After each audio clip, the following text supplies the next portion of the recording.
श्री बुद्ध का जीवन और सत्य की खोज और उनकी अनसुनी शिक्षाओं के बारे में बताने जा रहा हूँ।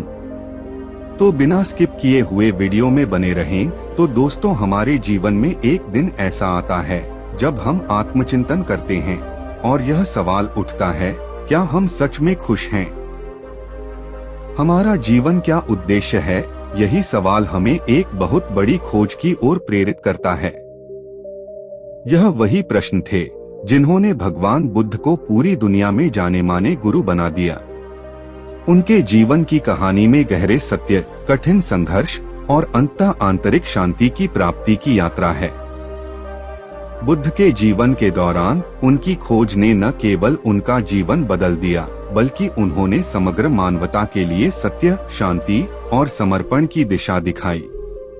उनके जीवन का प्रत्येक पहलू इस बात का प्रतीक है कि जीवन में हर व्यक्ति को अपना रास्ता खोजना होता है, लेकिन उस रास्ते का आधार सत्य और आत्मज्ञान ही होना चाहिए।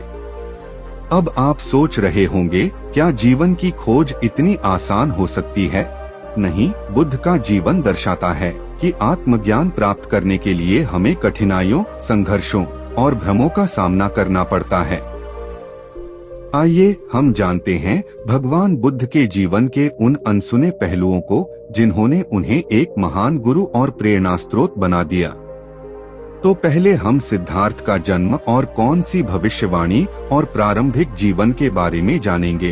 तो दोस्तों, बुद्ध का जन्म 563 ईस्वी में शाक्य वंश के शाही परिवार में हुआ था। उनका नाम सिद्धार्थ रखा गया था और उनकी जन्मभूमि थी लुम्बिनी, जो अब नेपाल में स्थित है। सिद्धार्थ के जन्म के समय ही एक भविष्यवाणी की गई थी। कहा गया था कि या तो वह महान सम्राट बनेंगे या फिर एक महान संत बनकर संसार को आत्मज्ञान का मार्ग दिखाएंगे। अब आप सोच रहे होंगे, क्या सच में किसी के जन्म के समय से ही उसका भविष्य तय किया जा सकता है? यह सवाल अत्यंत दिलचस्प है, क्योंकि हमें यह समझने की आवश्यकता है कि सिद्धार्थ का जन्म एक सामान्य घटना नहीं थी। वह संसार में अपने जन्म से ही एक गहरी चेतना लेकर आए थे, जिससे उनकी यात्रा को अत्यधिक अर्थपूर्ण बना दिया। उनका जीवन महल में शाही सुख सुविधाओं से भरा हुआ था। सिद्धार्थ को महल में किसी प्रकार का दुख या कष्ट नहीं दिखने दिया गया था, लेकिन अंदर से वह जीवन के गहरे सत्य को समझने के लिए बेचैन थे। सिद्धार्थ का मन महल की दीवारों में बंद नहीं रह सकता था। एक दिन वह महल के बाहर गए और पहली बार वृद्ध व्यक्ति को देखा। सिद्धार्थ ने देखा कि इस व्यक्ति का शरीर कांप रहा था और वह जीवन के अंतिम वर्षों को जी रहा था। सिद्धार्थ ने अपने सारथी से पूछा, यह क्या है? सारथी ने कहा, यह वृद्ध व्यक्ति है। एक दिन हम सभी इस अवस्था में पहुंचेंगे। इस दृश्य ने सिद्धार्थ को अंदर से झकझोर दिया। अब आप सोच रहे होंगे, क्या कोई व्यक्ति ऐसा दृश्य देखकर अपने जीवन की पूरी दिशा बदल सकता है? हाँ, सिद्धार्थ के लिए यह दृश्य एक अलार्म की तरह था, जो उन्हें जीवन की क्षणभंगुरता का एहसास दिला रहा था। इसके बाद सिद्धार्थ ने एक रोगी व्यक्ति को देखा और फिर एक शव यात्रा। इन घटनाओं ने सिद्धार्थ के मन में यह सवाल पैदा किया कि क्या हर व्यक्ति को एक दिन इस दुख और पीड़ा से गुजरना होता है? सिद्धार्थ ने महसूस किया कि जीवन केवल सुख नहीं, बल्कि दुख भी है और हर व्यक्ति को इसका सामना करना पड़ता है। इन दृश्यों ने उन्हें अपने महल की आरामदायक जिंदगी को छोड़कर जीवन के गहरे सत्य को जानने की प्रेरणा दी। सिद्धार्थ का जीवन अब और भी चुनौतीपूर्ण हो गया था। उन्होंने महल और परिवार को छोड़ने का संकल्प लिया। इस फैसले ने सिद्धार्थ को संन्यास की ओर बढ़ने के लिए प्रेरित किया। इस समय उनकी उम्र लगभग 29 वर्ष थी। अब आपके मन में यह सवाल उठ रहा होगा, क्या सिद्धार्थ ने अपने परिवार और बच्चे को छोड़कर अपनी यात्रा की शुरुआत की थी? हाँ, यह एक कठिन निर्णय था, लेकिन सिद्धार्थ के लिए आत्मज्ञान और सत्य की खोज अधिक महत्वपूर्ण थी। सिद्धार्थ ने अपने मार्गदर्शन के लिए कई ऋषियों और तपस्वियों से शिक्षा ली।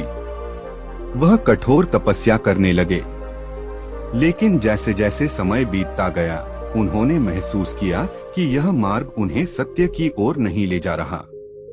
तपस्या के बावजूद वह मानसिक शांति और संतुलन नहीं पा रहे थे। सिद्धार्थ को यह एहसास हुआ कि न तो अत्यधिक सुखी जीवन और न ही अत्यधिक तपस्या, दोनों ही सत्य के मार्ग तक नहीं पहुंचा सकते। अंत में सिद्धार्थ ने बोधि वृक्ष के नीचे ध्यान करने का निश्चय किया। उन्होंने यह तय किया कि वह तब तक नहीं उठेंगे जब तक उन्हें जीवन के दुखों का समाधान नहीं मिल जाता। अब आप सोच रहे होंगे, क्या सिर्फ बैठकर ध्यान करने से इतना बड़ा ज्ञान मिल सकता है?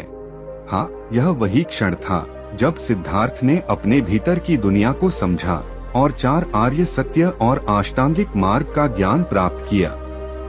यह ज्ञान उन्हें गहरे ध्यान और आत्मचिंतन से मिला। सिद्धार्थ ने यह जाना कि जीवन में दुख की कोई भी स्थिति स्थायी नहीं है।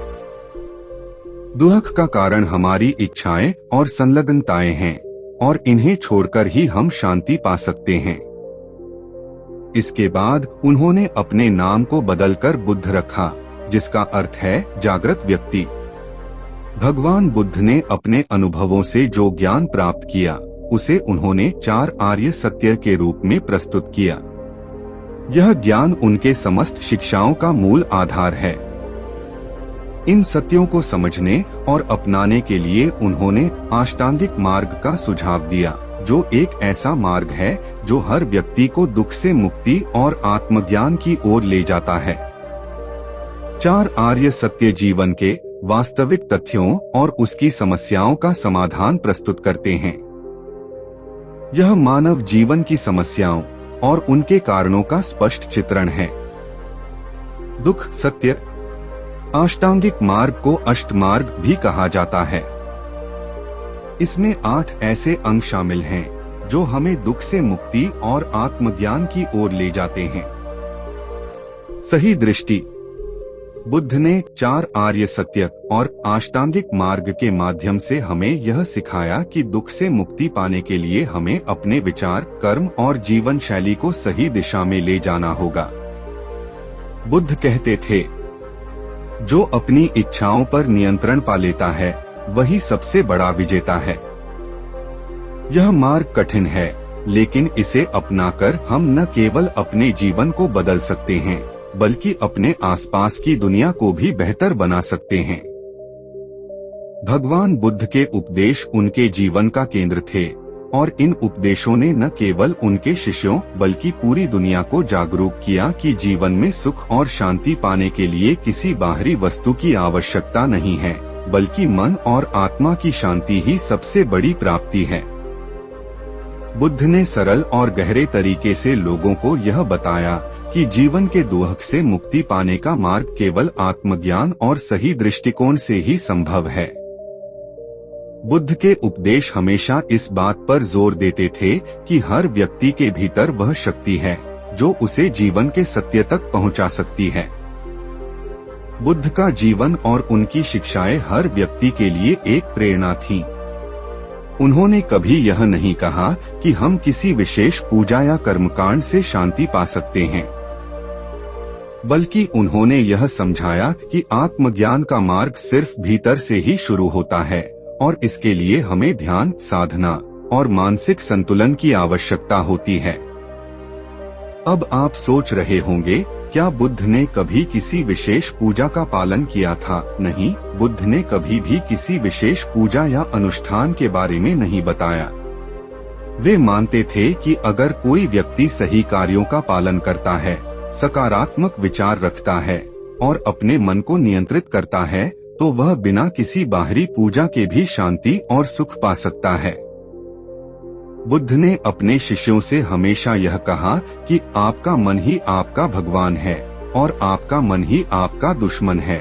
इस वाक्य का मतलब यह था कि अगर हमारे मन में नकारात्मकता है तो वह हमें दुख और पीड़ा में डुबो सकता है, लेकिन अगर हम अपने मन को सकारात्मक, शांतिपूर्ण और करुणामय बनाए रखते हैं तो हम अपने जीवन को बेहतर बना सकते हैं। बुद्ध के शिष्यों से उनके संवाद हमेशा बहुत गहरे और विचारशील होते थे। शिष्यों के सवालों के जवाब देते हुए बुद्ध ने यह समझाया कि दुखों से मुक्ति पाने के लिए हमें स्वयं की इच्छाओं को पहचानना और उनसे मुक्त होना चाहिए। उन्होंने कहा कि केवल बाहरी जीवन को बदलने से शांति नहीं मिलती, बल्कि हमें अपने भीतर की दुनिया को समझने और सुधारने की आवश्यकता है। अब आप सोच रहे होंगे, क्या बुद्ध ने खुद को भगवान के रूप में प्रस्तुत किया था? नहीं, बुद्ध ने कभी भी खुद को भगवान या किसी देवता के रूप में प्रस्तुत नहीं किया। वे हमेशा यह कहते थे कि वे सिर्फ एक व्यक्ति हैं जिन्होंने सत्य की खोज की है, और जो भी इसे समझने के लिए इच्छुक है वह भी इसे पा सकता है। बुद्ध का उद्देश्य लोगों को यह समझाना था कि वे अपने अंदर की शक्ति को पहचानें और जीवन के वास्तविक सत्य को जानें। बुद्ध ने अपने शिष्यों को यह सिखाया कि आपका मन ही आपके जीवन का निर्माता है। यह वाक्य बहुत महत्वपूर्ण है क्योंकि इससे हमें यह समझ में आता है कि हमारी मानसिक स्थिति ही हमारे जीवन की दिशा तय करती है। अगर हम नकारात्मक विचारों में उलझे रहते हैं तो जीवन में केवल संघर्ष और दुख ही मिलेगा। लेकिन यदि हम सकारात्मक, शांतिपूर्ण और करुणामय विचारों को अपनाते हैं तो हमारे जीवन में सुख और शांति आ सकती है। बुद्ध के उपदेशों ने पूरी दुनिया में क्रांति ला दी। उन्होंने यह सिद्ध कर दिया कि शांति और सुख बाहरी वस्तुओं में नहीं होते, बल्कि हमारे अपने भीतर ही होते हैं। उनका सबसे बड़ा संदेश था कि हमें बाहरी दुनिया से संतुष्ट होने की अपेक्षा अपने भीतर की दुनिया को समझने की कोशिश करनी चाहिए। बुद्ध का जीवन और उनके उपदेश आज भी लाखों लोगों के लिए प्रेरणा का स्रोत हैं, क्योंकि उनके विचारों में जीवन की गहरी समझ और शांति का रास्ता है। अब आप सोच रहे होंगे, क्या हम भी बुद्ध की तरह शांत और संतुलित जीवन जी सकते हैं? हाँ, यदि हम बुद्ध की शिक्षाओं को अपनी जिंदगी में उतारें तो हम भी उस शांति और संतुलन की ओर बढ़ सकते हैं जो बुद्ध ने अपने जीवन में पाया था। इस पूरी कहानी का निष्कर्ष, भगवान बुद्ध का जीवन हमें सिखाता है कि जीवन का उद्देश्य केवल सुख और भौतिक संतोष प्राप्त करना नहीं, बल्कि आत्मज्ञान और आंतरिक शांति की ओर बढ़ना है।